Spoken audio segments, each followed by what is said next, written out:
नमस्कार, मैं गौरव जोशी श्रीमती मोहरी देवी तापड़िया गर्ल्स कॉलेज जसवंतगढ़ के इस यूट्यूब चैनल पर आपका हार्दिक स्वागत करता हूं।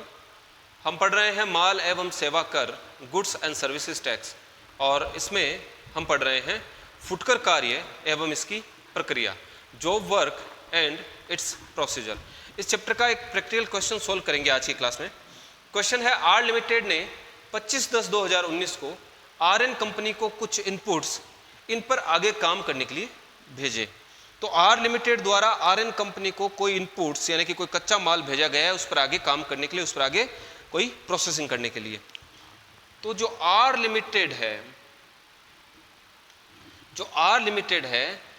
वह आर लिमिटेड जब आर.एन. कंपनी को कोई माल भेजता है आगे काम करने के लिए तो ऐसा काम फुटकर कार्य या जॉब वर्क कहलाएगा। तो फुटकर कार्य की परिभाषा जो दी गई है, फुटकर कार्य को जो स्पष्ट किया गया है माल एवं सेवा कर कानून में, वो ये कहा गया है उसके बारे में कि किसी व्यक्ति द्वारा किसी अन्य व्यक्ति के माल पर किसी प्रकार का कोई उपचार या प्रक्रिया करना फुटकर कार्य कहलाता है। तो यहाँ पर आर.एन. कंपनी द्वारा आर लिमिटेड के माल पर आगे काम किया जाएगा, प्रक्रिया की जाएगी, इसलिए इसको फुटकर कार्य कहा जाएगा। तो फुटकर कार्य करने वाला है आर.एन. कंपनी और फुटकर कार्य के अंतर्गत जो काम दे रहा है फुटकर कार्य करने वाले को वह आर लिमिटेड है। और आर लिमिटेड यहाँ पर प्रधान कहलाएगा, प्रिंसिपल कहलाएगा, और ये जो आर.एन. कंपनी है ये फुटकर कार्य करने वाला कहलाएगा, जॉब वर्कर कहलाएगा। तो आर.एन. कंपनी जॉब वर्कर है। उपकार्य करने के लिए भेजे गए इनपुट्स का मूल्य 1,20,000 रुपये है। तो जो माल भेजा गया है उसका मूल्य, उसकी वैल्यू है 1,20,000 रुपये। तो माल एवं सेवा कर जो अधिनियम है उसमें प्रावधान है कि अगर किसी व्यक्ति द्वारा किसी अन्य व्यक्ति को माल भेजा जाता है उस पर आगे काम करने के लिए फुटकर कार्य के अंतर्गत, तो ऐसा माल बिना कर चुकाए भेजा जा सकता है। इसको आपूर्ति नहीं माना जाता, इसको सप्लाई नहीं माना जाता। और कच्चा माल भी भेजा जा सकता है और पूंजीगत माल भी भेजा जा सकता है, लेकिन कर चुकाने की आवश्यकता नहीं होती। आर.एन. कंपनी अपंजीकृत व्यक्ति है। तो यहां पर फुटकर कार्य करने वाला आर.एन. कंपनी जो है वो एक अपंजीकृत है। निम्न दशाओं में कर प्रभावों की विवेचना कीजिए। तो जो प्रधान है वो फुटकर कार्य करने वाले को बिना कर चुकाए माल, कच्चा माल या पूंजीगत माल भेज सकता है, लेकिन शर्त यह है कि फुटकर कार्य करने वाले द्वारा वह माल प्रक्रिया करने के बाद में एक निश्चित समय में प्रधान को वापस लौटाना होता है। यहाँ यानी कि आर.एन. कंपनी को ये माल 1,20,000 रुपये का जो आर लिमिटेड द्वारा माल भेजा गया है इसको आर.एन. कंपनी को आगे कार्य करने के लिए, वह माल इसको एक निश्चित समय में आर लिमिटेड को प्रक्रिया करने के बाद में वापस लौटाना होगा। और जो समय दिया गया है वो समय है कच्चे माल के संबंध में। अगर कच्चा माल इनपुट्स भेजा जाता है तो कच्चा माल के संबंध में है 1 वर्ष। 1 वर्ष के भीतर, तो अगर कच्चा माल भेजा गया है फुटकर कार्य करने के लिए तो उस पर प्रक्रिया करने के बाद फुटकर कार्य करने वाले को 1 वर्ष के भीतर वो माल लौटाना होगा। और अगर पूंजीगत माल भेजा गया है तो पूंजीगत माल 3 वर्ष के भीतर वापस लौटाना होगा प्रधान को फुटकर कार्य करने वाले के द्वारा। अगर ऐसा नहीं होता यानी कि निश्चित समय अवधि में वह माल वापस नहीं लौटाया जाता तो फिर प्रधान द्वारा कर चुकाना होगा। और इसमें एक प्रावधान यह भी है कि अगर वापस नहीं लौटाया जाता तो उस माल को सीधे फुटकर कार्य करने वाले के व्यापारिक स्थान से ग्राहक को बेच दिया जाना चाहिए। अगर कच्चे माल पे प्रोसेसिंग की गई है और उससे कोई तैयार माल बनाया गया है तो उसको 1 वर्ष के भीतर बेच दिया जाना चाहिए। यानी कि जो फुटकर कार्य करने वाला है उसके व्यापारिक स्थान से ग्राहकों को सीधा भेज दिया जाना चाहिए प्रधान की ओर से, आर लिमिटेड की ओर से। और अगर पूंजीगत माल है तो उसको 3 वर्ष के भीतर उसकी बिक्री कर दी जानी चाहिए। तब भी प्रधान द्वारा ऐसे माल की जो भेजा गया था माल फुटकर कार्य करने वाले को प्रक्रिया के लिए, उस पर कर चुकाने की आवश्यकता नहीं होती।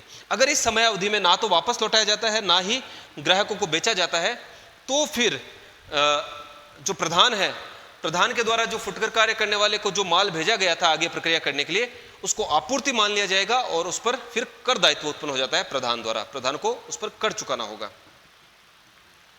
तो निम्न दशाओं में कर प्रभावों की विवेचना कीजिए।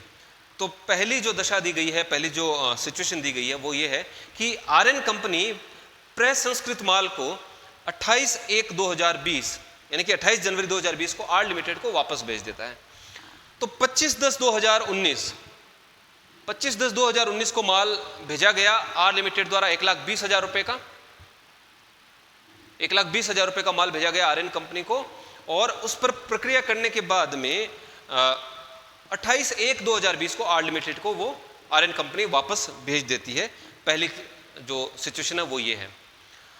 तो 25/10/2019 से लेकर 25/10 या 24/10/2020 तक जो है अगर माल वापस लौटा दिया जाता है तो फिर इस प्रकार से भेजे गए इनपुट पर प्रधान को यानी कि आर लिमिटेड को कोई भी कर चुकाने की आवश्यकता नहीं होगी। तो आरएन कंपनी ने उस माल पर प्रक्रिया करने के बाद में 28 जनवरी 2020 को ही वापस भेज दिया, यानी कि 1 वर्ष के भीतर उस माल को प्रसंस्कृत माल को, प्रोसेस्ड जो गुड्स है उसको वापस भेज दिया है। इसलिए पहली दशा में आर लिमिटेड का कोई कर दायित्व उत्पन्न नहीं होता, इसको आपूर्ति नहीं माना जाएगा, क्योंकि जो माल है वो प्रक्रिया करने के बाद में 1 वर्ष के भीतर वापस लौटा दिया गया है। और जो माल वापस लौटाया है प्रक्रिया करने के बाद आरएन कंपनी ने, इस आरएन कंपनी द्वारा भी उस लौटाए गए माल पर किसी प्रकार का कोई कर नहीं चुकाया जाएगा, किसी प्रकार का कोई कर वसूल नहीं किया जाएगा आर लिमिटेड से, क्योंकि आरएन कंपनी एक अपंजीकृत व्यक्ति है और अपंजीकृत व्यक्ति किसी प्रकार का कोई कर वसूल नहीं कर सकता। दूसरी स्थिति है, आरएन कंपनी पर प्रसंस्कृत माल को 16/11/2020 को आर लिमिटेड को वापस बेचती है।